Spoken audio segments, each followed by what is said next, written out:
इस वक्त हम राम रघु एक्सोटिका कॉलोनी में हैं और आपको बता दें यहाँ पर पिछले 6 दिनों से लगातार जो है श्रीमद् भागवत कथा का जो ज्ञान यज्ञ है वो चल रहा है। और यहाँ पर हमारे साथ में आचार्य जी बात करने के लिए मौजूद हैं। आचार्य चंद्रकांत जी शास्त्री जी मौजूद हैं। उनसे जानने की कोशिश करेंगे कि आखिर वो जब भक्तों को इस तरह का रसपान करा रहे हैं, ज्ञान रूपी जो गंगा है उसमें स्नान करा रहे हैं, तो किस तरह का भाव उनके अंदर भी आ रहा है। जी शास्त्री जी।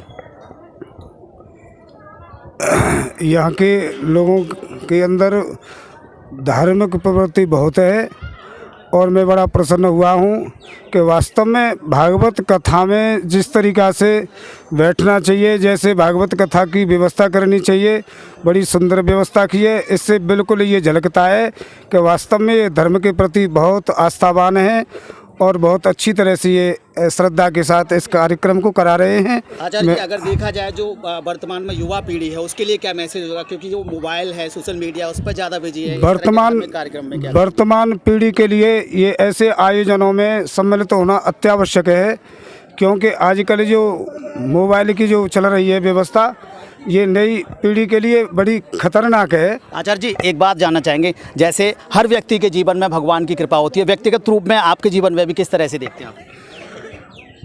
मेरी निष्ठा पहले से ही भगवान के प्रति थी और फिर गुरुदेव की हम शरण में गए तो उनका पूरा आशीर्वाद हुआ। तो उन्होंने यही कहा, बेटा तुम्हारी जो जन्म से निष्ठा थी, जाओ ठाकुर जी आपको उसी लाइन में डालेंगे। तभी से मैं ये कथा भागवत में लग गया हूँ। यहाँ के जो भक्तजन हैं उनके बारे में क्या कहेंगे? यहाँ के भक्तगण बहुत ही अच्छे हैं और धर्म के प्रति उनकी बहुत बड़ी आस्था है, बड़ी श्रद्धा के साथ कथा श्रवण कर रहे हैं। आचार्य जी, कोरोना काल भी है, लेकिन कहते हैं हिंदुस्तान देवी देवताओं का देश है, यहाँ पर बहुत पूजा अर्चना भी होती है, तो किस तरह से सुरक्षा? हमारे भारतवर्ष में कोरोना का कोई प्रभाव नहीं पड़ेगा, क्योंकि जहाँ भगवान का नाम होता है, जहाँ भगवान की कथाएं होती हैं, तो ऐसी जगह पर हमारे संतों ने ये कहा है, जब तक हमारे भारतवर्ष में भगवत नाम होगा, जब तक हमारे भारतवर्ष में गौ सेवा होगी, तब तक हमारे भारत का कोई भी अनिष्ट कर नहीं सकता। तो आपने देखा आचार्य जी का कहना है, जब तक भगवान की कृपा है तब तक हमारा कोई भी अनिष्ट नहीं कर सकता। यहाँ पे कुछ श्रद्धालु हमारे साथ मौजूद है, देवेश उपाध्याय जी हमारे साथ मौजूद है, आइए उनसे जानते हैं क्या कुछ कहना उनका। जी देवेश जी, क्या कहेंगे आप? इस तरह के धार्मिक कार्यक्रम, पाठ, श्रीमद् भागवत अनुष्ठान, बड़े बड़े आयोजन होते रहने चाहिए। इस तरह के कार्यक्रम से विश्व का कल्याण होता है, मानव जाति का कल्याण होता है।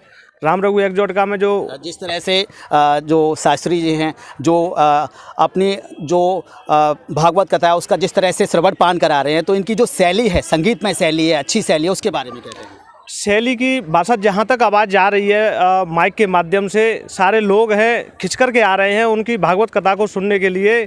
इसमें उनका बहुत अच्छी भागवत कथा चल रही है। जी, आप क्या कहेंगे? मैं ये कहूँगा कि जो भी जनता आ रही है वो भगवान की श्रद्धा लेके और भागवत को सुन रही है, और परमात्मा की अति कृपा है कि शायद सभी प्रकार के व्यक्ति यहाँ मौजूद हैं। कुछ लोग ऐसे भी होते हैं जो कार्य को ज़्यादा महत्व देते हैं, दिनचर्या उनकी इतनी व्यस्त है कि वो टाइम नहीं निकाल पाते, उनके लिए नहीं, वो भी टाइम निकाल लेते, चाहे 1 घंटे का निकाले।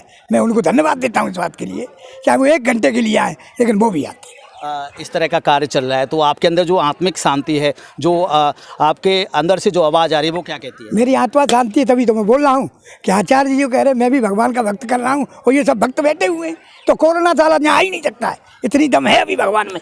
तो आपने देखा भक्तों के अंदर गजब का उत्साह है, और शास्त्री जी ने भी साफ कहा है कि जहां ईश्वर की कृपा होती है वहां पर सारे काम अपने आप बनते चले जाते हैं, किसी भी तरह की कोई दिक्कत सामने नहीं आती है। RB24 लाइव न्यूज़ भी लोगों से अपील करता है कि वो अपनी जो बिजी शेड्यूल है उसमें से कुछ वक्त निकाल कर इस तरह के कार्यक्रमों में ज़रूर शिरकत करें, जिससे उनका भी जीवन जो है खुशियों से भरपूर हो जाए।